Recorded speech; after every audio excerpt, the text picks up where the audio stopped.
Hey y'all, welcome back. It's Born a Hawkeye here. Corey, love y'all so much. Gotta talk to you about something. Alright, so same imagery as 1984. Democratic Socialists of America. Legitimate party in the USA?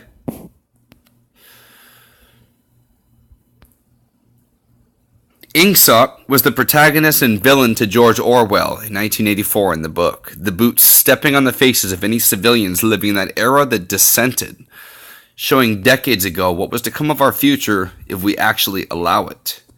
Tyranny.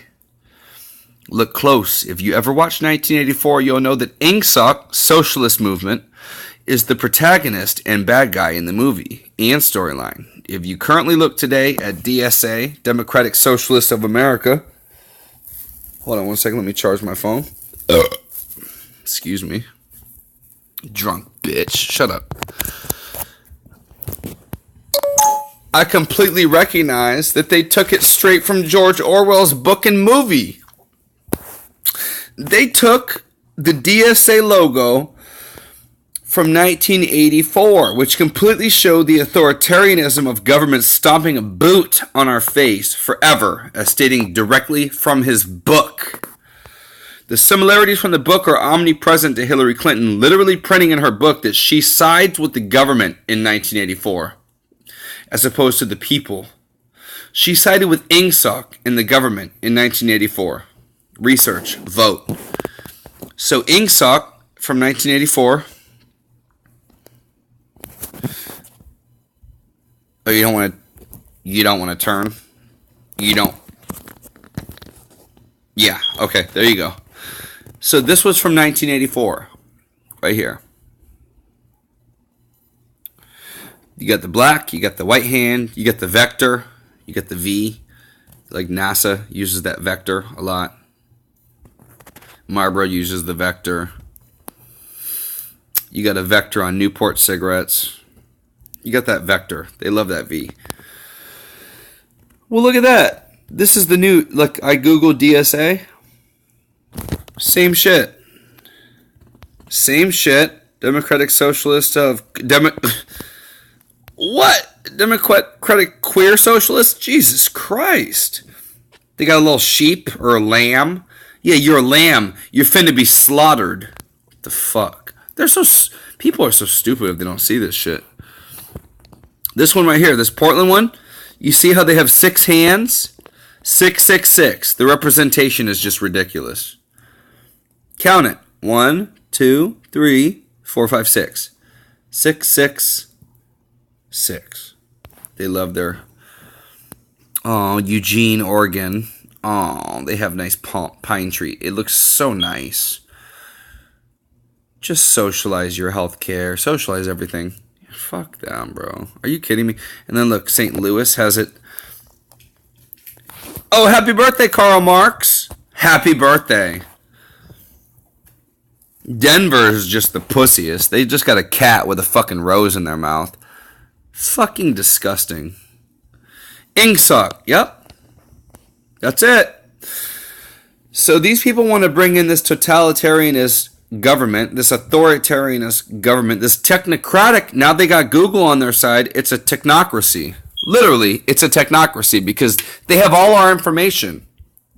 They have all of our information. They can do with what they please. Like I said before in another live stream, you have been branded. They know what I watch. I'm at work 13 hours a night watching shit. I'm listening to shit. I have a friend that stays with me, and he gets just upset that I won't watch SNL. He gets upset that I won't just laugh. Just laugh, Corey. Well, first of all, I'm not laughing at SNL because it's not fucking funny. Nothing is funny anymore. The comedy's not funny. I go to Owen Benjamin to laugh. Owen Benjamin is my man because he speaks truth. He got kicked out of the comedy community because he told his agent and someone that was close to his agent that he shouldn't be dressing his 5-year-old boy in girls' outfits.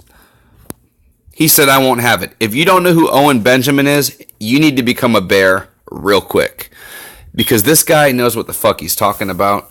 He's talking about real world shit. And he was in sitcoms.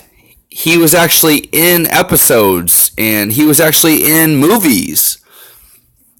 He's a comedian that they pushed out because they didn't view his shit. Here, you know what? Let's watch this shit right now. Let's watch this shit right now.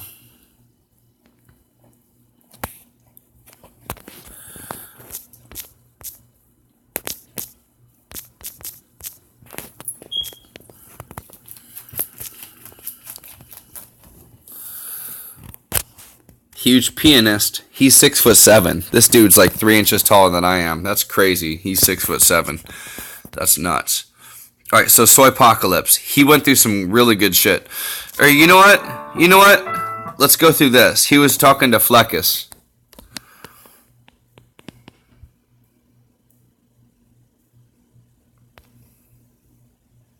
All right. Now it wants to just take forever, huh? So he's a pianist. Boy, Coddington Bear. Again, this guy was in Hollywood. He did not like the fact that he had a producer or someone around him that was telling his 5-year-old it was okay for him to be a girl when he's a boy. He dressed this kid like a girl, and he thought it was okay to give his kid hormones at 5 years old. What did Owen Benjamin do? Owen Benjamin called that shit out like a champ. Called it out. He said, this is not okay. This is not okay. All right? Like where are we going at in society if we're telling these boys they can be girls? The Democrats and, I mean, fuck the whole Republican Democratic society. Like, Trump is not a Republican, all right?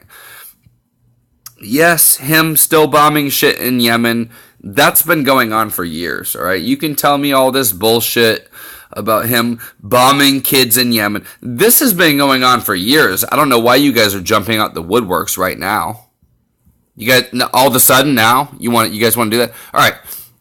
He's doing what he can do currently, right? So Owen Benjamin calls people out. So he called this dude out about, yo, it's not cool to be telling your little 5-year-old boy that it's okay to be a girl, right? It's not cool to say that he can cut his dick off at 5 years old, because what does that lead to? It leads to what Ruth Bader Ginsburg wants. She wants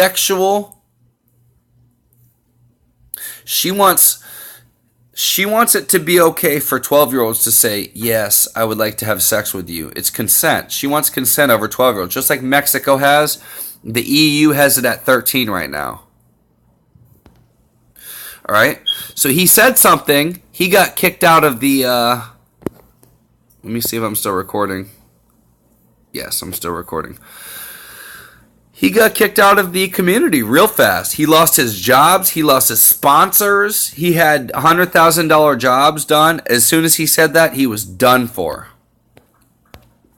Nimmer's in the house, by the way. I see everyone saying hi to Nimmer. Damage users now in crowded writing sessions. It brings a tear to my calloused eyes to see him part of the family, helping out, helping make comedy great again. We need a black. No, actually, we don't need a black. It's been an issue for me, but he's that talented. All right, what the hell was I talking about? Does anyone remember what I was talking about? I love him so much. Sweet boy, Coddington. All right, so let's go back. Let's go into like when Fleckus comes up. All right, this is... Y'all should realize that there's dark forces at work trying to call everything racist so that we hate ourselves and have no national pride. So the borders drop and flood us with migrants. Why? Because globalism requires no borders. And that way you can plunge to the depths of despair, and it's called a race to the bottom. And then everybody becomes as poor and broken as the lowest of the low in the world, and there is no rising above it. All there is despair.